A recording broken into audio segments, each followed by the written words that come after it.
Hello students, welcome to the Future Academy. We are here for a better future. Let's learn, let's start the video. So आज के इस session में हम लोग बात करने वाले स्टैंडर्ड 10 हिंदी सब्जेक्ट में चैप्टर नंबर 16 है चोरी, और उसका एक्सरसाइज हम देखेंगे। ये पार्ट 2 है। ओके, पार्ट 1 हमने ऑलरेडी देख लिया है, उसका वीडियो यूट्यूब चैनल पर अवेलेबल है। ऊपर जो आई बटन दिखाई दे रहा है वहाँ पे क्लिक करोगे तो पार्ट 1 की लिंक मिल जाएगी। प्लस हमने 1 to 15 चैप्टर यानी 1 to 15 चैप्टर और 16 चैप्टर का पार्ट 1 ये सारी वीडियोज़ ऑलरेडी पोस्ट कर दिए हैं। तो ये सारी एक्सरसाइज अवेलेबल है यूट्यूब चैनल पर। तो यहाँ पे एक दूसरा आई बटन दिखाई देगा, उसको भी क्लिक करोगे तो आपको सारी एक्सरसाइज मिल जाएगी, जिसमें सारे चैप्टर्स के एक्सरसाइज यानी स्वाध्याय हमने पूरा का पूरा सॉल्यूशन आपको दिया है। तो आप वहाँ जाकर देख सकते हो, लर्न कर सकते हो। लिखना हो तो आप वहाँ पर आंसर्स आपको अवेलेबल है, मिल जाएंगे। ठीक है, तो चलिए आज का सेशन स्टार्ट करते हैं। इससे पहले अगर आप चैनल पर नए हो तो प्लीज़ सब्सक्राइब कर देना। वीडियो पसंद आए तो प्लीज़ लाइक करना, शेयर करो दूसरों के साथ। और चलिए स्टार्ट करते हैं।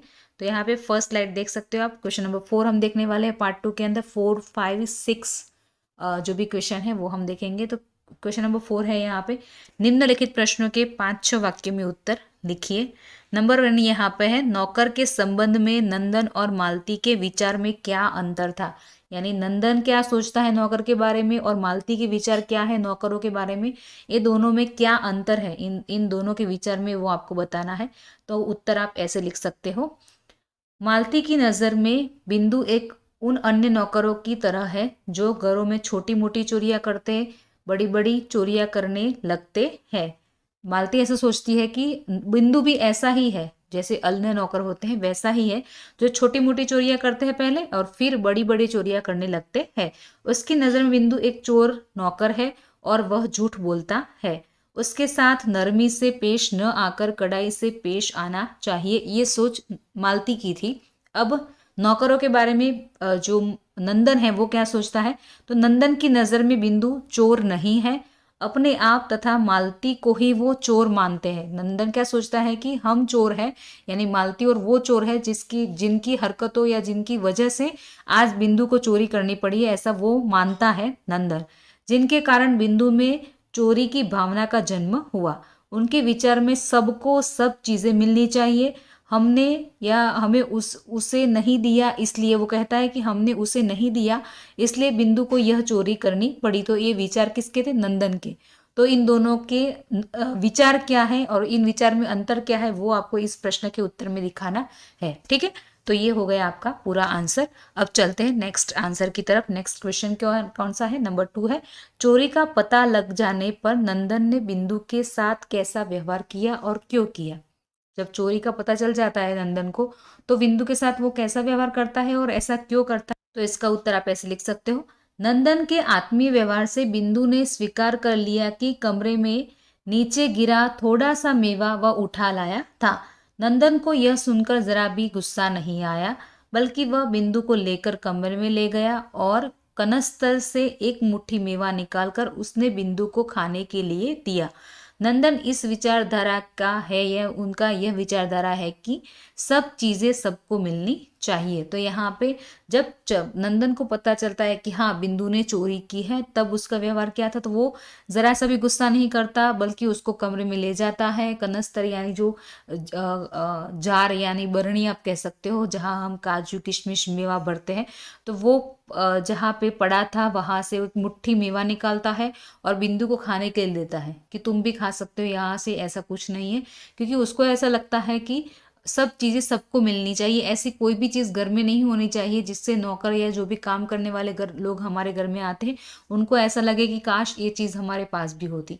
वो सारी चीज़ें वो भी इस्तेमाल कर सकते हैं, ऐसा व्यवहार हमें करना चाहिए, तभी चोरी बंद हो सकती है, ऐसा नंदन का मानना है। ठीक है, तो ये उत्तर हो गया हमारा प्रश्न नंबर 2 का। चलिए अब हम आगे बढ़ते हैं और जाएंगे क्वेश्चन नंबर 3 की तरफ। बिंदु के प्रति सहानुभूति जगने पर मालती ने क्या किया। तो यहाँ पे आप उत्तर ऐसे लिख सकते हो। दोपहर बीती, शाम होने आई पर बिंदु अब तक नहीं लौटा। यह सोचकर मालती को चिंता होने लगी। बेचारा भूखा प्यासा न जाने कहाँ भटक रहा होगा। उसके मन में बिंदु के प्रति सहानुभूति जग गई। उसने कमरे से बाहर आकर देखा, बगीचे में चक्कर लगाया कि कहीं पेड़ के नीचे तो सो न रहा हो। फिर वह अपने आप को कोसने लगी कि उसने छोटी सी बात को इतनी तूल क्यों दी। तभी उसे कुंदन से पता चला कि बिंदु नदी वाली कोठरी में पड़ा है। सुनते ही वह तुरंत जाकर वहां से बिंदु को उठाकर ले आई। वह उसे चौके में लाई और स्वयं परोसकर उसे भरपेट खाना खिलाया। तो यहाँ पर जब उसको ये रियलाइज होता है कि उसने इस छोटी सी बात को बहुत बड़ी बात बना दी थी और घर में एक तूफान सा खड़ा कर दिया था, तो उसके बाद उसको रियलाइजेशन होने के बाद उसको बिंदु के प्रति सहानुभूति जगती है और वो फिर क्या करती है, वो देखती है कि दोपहर तक बिंदु वापस नहीं आता, फिर शाम हो जाती है, तब तक वो नहीं लौटता। फिर उसको चिंता होने लगती है क्योंकि वो अपने बेटे की तरह मानती होती है उसको, तो उसको चिंता होने लगती है। वो कहती और मन ही मन सोचती है कि बेचारा भूखा प्यासा है, न जाने कहाँ भटक रहा होगा, उसने कुछ खाया होगा या नहीं खाया होगा। तो जब उसके अंदर सहानुभूति जगने लगती है तो वो बाहर जाकर बरामदा में देख कर आती है, बगीचे में चक्कर लगाती है, पेड़ के नीचे भी देख कर आती है कि कहीं वो सो न रहा हो।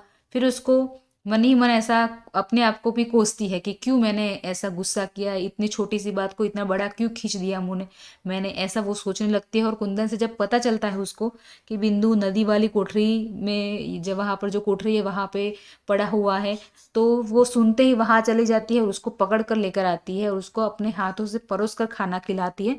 तो ये सारी उसकी भावना है और वो ये सब करती है जब उसकी अंदर बिंदु के प्रति सहानुभूति जगती है तब। ओके, तो ये सब आपको यहाँ पे लिखना है। अब आगे बढ़ते हैं। उचित जोड़े मिलाइए, यानी आपको यहाँ पे 3 कैरेक्टर दिए हैं, सामने एक सेंटेंस दिया है, तो वो कौन बोलता है और कैसे, तो आपको बताना है। नंबर 1 है बिंदु, नंदन और मालती, ये 3 पात्र हैं। बिंदु ओ बिंदु ठहर कहा जाता है, तो यह सेंटेंस कौन कहता है? बिंदु कहता है, नंदन कहता है, पर या फिर मालती कहती है। बिंदु ओ बिंदु ठहर कहा जाता है, तो ये सेंटेंस मालती कहती है बिंदु से। ठीक है, चलिए नंबर 2 की तरफ चलते हैं। नंबर 2 है यहाँ पे नंदन, मालती और बिंदु कैरेक्टर है। सामने है सच बाबूजी, मेरे हाथ में झाड़ू थी और कूड़ा था, तो यह सेंटेंस कौन कहता है? तो यहाँ पे जो बिंदु है वह कहता है और वो नंदन से कहता है। ठीक है, चलिए अब आगे बढ़ते हैं नंबर 3 की तरफ। पहले ये डिलीट कर देती हूँ। चलिए नंबर 3 है बिंदु, नंदन और मालती, और यहाँ पे सेंटेंस आपको दिया है असली बात जानने का यह तरीका नहीं है, तो यह सेंटेंस कौन कहता है? इसका उत्तर आप मुझे कमेंट सेक्शन के अंदर लिखना। ओके, कमेंट करो इसका आंसर क्या आएगा, और आपके थ्रू मुझे जानना है कि आपने सही सही सारे आंसर्स को पढ़ा है। असली बात जानने का यह तरीका नहीं है, यह सेंटेंस कौन कहता है, ये आपको कमेंट सेक्शन में लिखना है। ठीक है, चलिए नेक्स्ट अब बढ़ते हैं नंबर 4 पर। अरे बोलता क्यों नहीं, मुंह में जबान नहीं है, यह वाक्य कौन कहता है? बिंदु कहता है, नंदन कहता है या मालती कहती है? तो यहाँ पे ये आंसर आएगा मालती बिंदु से कहती है कि बोलता क्यों नहीं, मुंह में जुबान नहीं है तुम्हारी, ऐसे वो गुस्सा करते हैं, तो वो ये वाक्य बिंदु से कहती है, मालती कहती है, ये सेंटेंस आता है इसका उत्तर।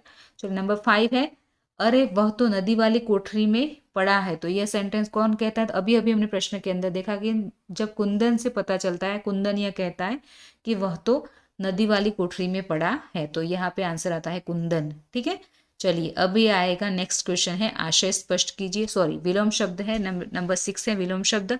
पहला नंबर है यहाँ पे बेईमान, फिर है यहाँ पे मालिक, फिर है असली, झूठ।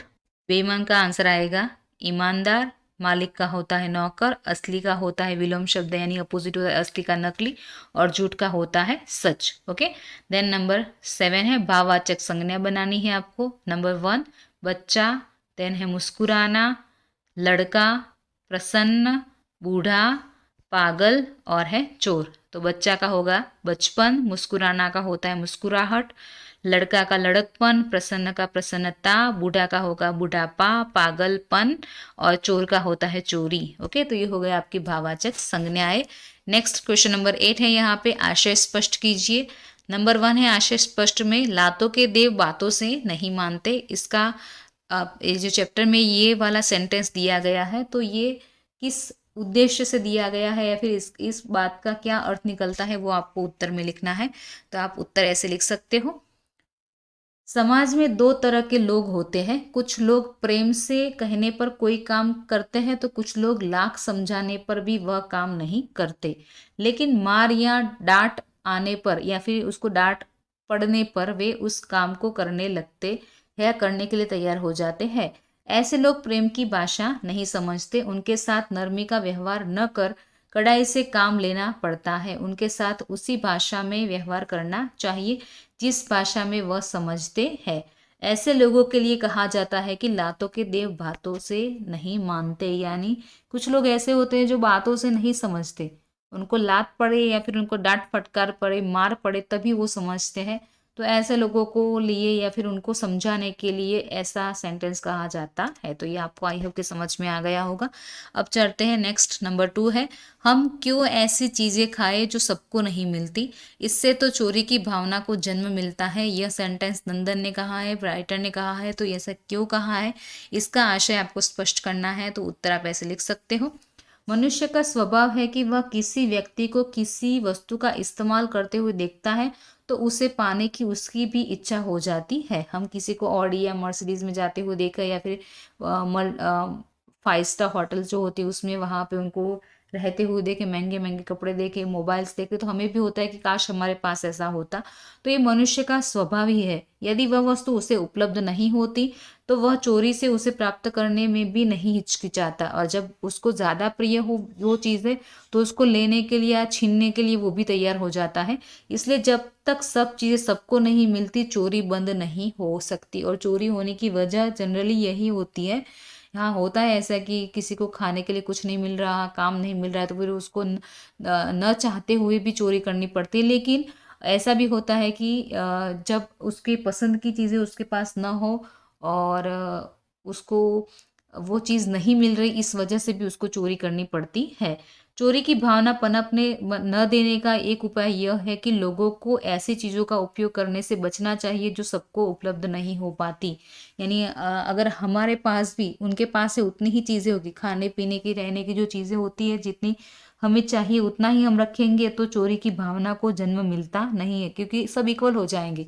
लेकिन ये जो चीज़ें हैं कि हम ऐसी चीज़ें इस्तेमाल करते, हमारे घर में आने वाले नौकर या फिर हमारे आसपास रहने वाले कुछ गरीब लोग होते हैं, वो लोग इस्तेमाल नहीं कर पाते, इस वजह से उन लोगों को वो चीज़ें पाने के लिए चोरी का सहारा लेना पड़ता है। तो इस वजह से चोरी की भावना को जन्म मिलता है। तो ये पूरा इसका ये मतलब निकलता है। ओके, तो हो गए ये सारे हमारे यहाँ पे क्वेश्चन आंसर्स जो भी थे हमने सारे सॉल्व कर दिए हैं। पार्ट 1 के अंदर 1, 2 एंड 3 को किया था, और पार्ट 2 के अंदर 4, 5, 6, 7 और 8 नंबर के क्वेश्चन को सॉल्व किया है। आई होप कि आपको वीडियो पसंद आया होगा। पसंद आया है तो प्लीज़ लाइक कर देना, कमेंट सेक्शन में अपना नाम लिखिए, और वीडियो कैसा लगा आपको प्लीज़ फीडबैक दीजिए इस वीडियो के अंदर। और हम नेक्स्ट वीडियो में ऐसे ही नए नए वीडियोस लेकर आएंगे, नए नए चैप्टर जो आपके आगे के हैं उसका सॉल्यूशंस लेकर आएंगे। ठीक है, so thank you so much all of you for joining this session, और वीडियो देखने के लिए आपका बहुत बहुत धन्यवाद। वीडियो को प्लीज़ लाइक करना, शेयर करना और चैनल को सब्सक्राइब करना मत भूलना। मिलते हैं नेक्स्ट सेशन में, तब तक take care all of you, bye.